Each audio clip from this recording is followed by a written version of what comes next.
Today I'll show you a quick way in which to draw people from your imagination using a method called the Loomis method. Let's get drawing.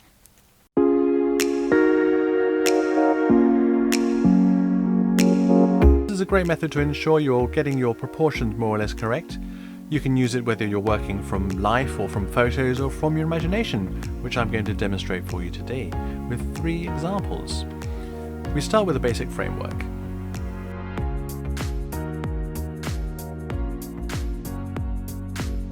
So we'll start with a basic circle, or actually a sphere in this case, which represents the cranial mass, the skull minus the lower jaw.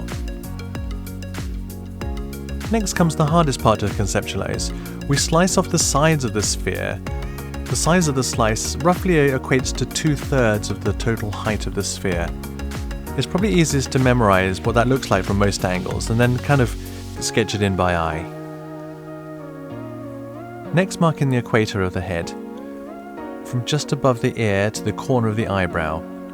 This will be determined by the tilt and yaw angles of the head as to how it's placed on the sphere. It needs to bisect the sphere exactly horizontally, like an elastic band wrapped around it. This represents the brow line. So at an angle, the sliced off sections of the sphere leave ovals on the sides of the head. Mark 2 more horizontals at the top and bottom of these ovals. These represent the hairline and the bottom of the nose. Equidistantly, mark 1 more line below the nose to represent the bottom of the chin. Drop the center line down to the chin line. Join the brow line in a long gentle curve to the chin line, and then bisect the oval with a vertical line to just below the nose line. Link this carefully around to the chin line to form the jaw. Optionally, draw in the cheekbone line from the center of the oval to the outer edge of the chin. So there you have it. You now have a basic structure. Different people have different variations of proportions to this structure, and this is a general average structure. So my best advice is practice drawing this out in sequence until you have it stored into your memory, which shouldn't take too long and too many attempts. Okay, time for a couple of demonstrations of how you might want to use this. First, an illustration of a student between exams. So I'm starting in exactly the same way by drawing the Loomis structure, and then I'm simply draw the features how I like without having to worry about too much where to position them.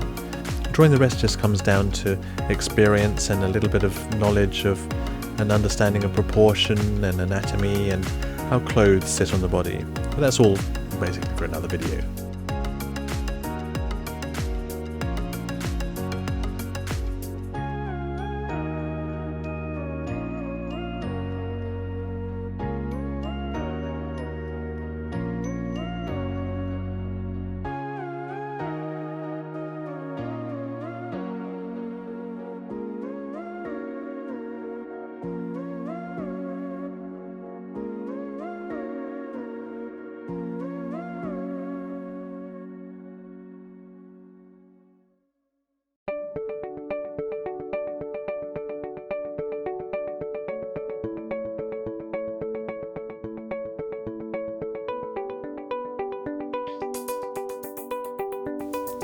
And just to finish off, a demonstration of applying it to a fantasy illustration of a demon.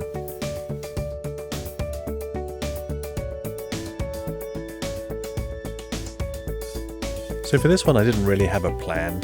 I added in the eye bulges first. These include the eyeball with both top and bottom eyelids. It helps you picture the eyes as 3D spheres better.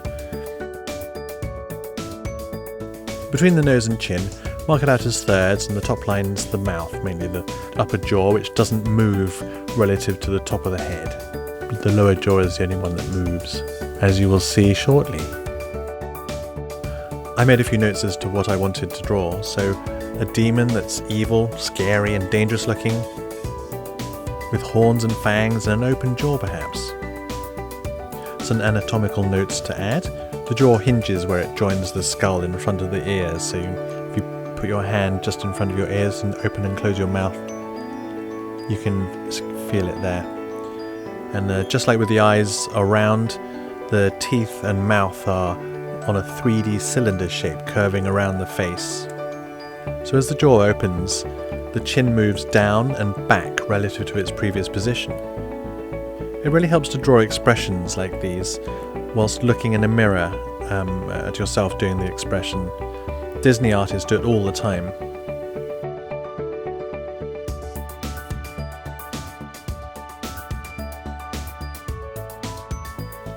I remember I liked the shape of the horns of Hellboy in the movie when they grew, so I wanted to draw them. So it's like a shallow S-curve that tapers towards the tip. So when drawing in the eyes, I thought I'd give him slitted cat eyes to make him less human looking. Making good use of the eye bulge I drew in earlier, ensuring the eyelids curved around the sphere of the eyeball. Drawing the horns isn't too tricky if you think about it constructively. So simply draw the center line twisting up and then add the taper either side so it gets thicker towards the bottom. Seemingly complex geometry and structures can be easily drawn when you put your mind to it, and simplify it using constructive forms to help you draw it. Watch this video to see what I mean. So with the line drawing complete, I thought I'd carry on and add some lighting and colour. So I determined the light source and direction. Lighting from underneath always looks sinister. So I toned him in red and I thought, I know, I'll make a lighting reference sphere to help me. I then used my knowledge of colour theory and how light affects colour of objects to add in the highlights and shadows. I gave him yellow eyes, darkened the background and rendered the horns. And finished! And I thought it would look a lot better and more real without the outlines, as outlines don't really exist in the real world, do they? So your homework is to follow along with me and learn the Loomis method, and draw out a few imaginary characters of your own. And if you haven't already, make sure to subscribe so you don't miss out on the future video coming out on how to draw people using the more complex Riley method. In the meanwhile, you might want to watch this video on how to draw using constructive, simplified forms so you can draw scenery for your characters. Have fun, and I'll see you in the next video. Thanks for watching.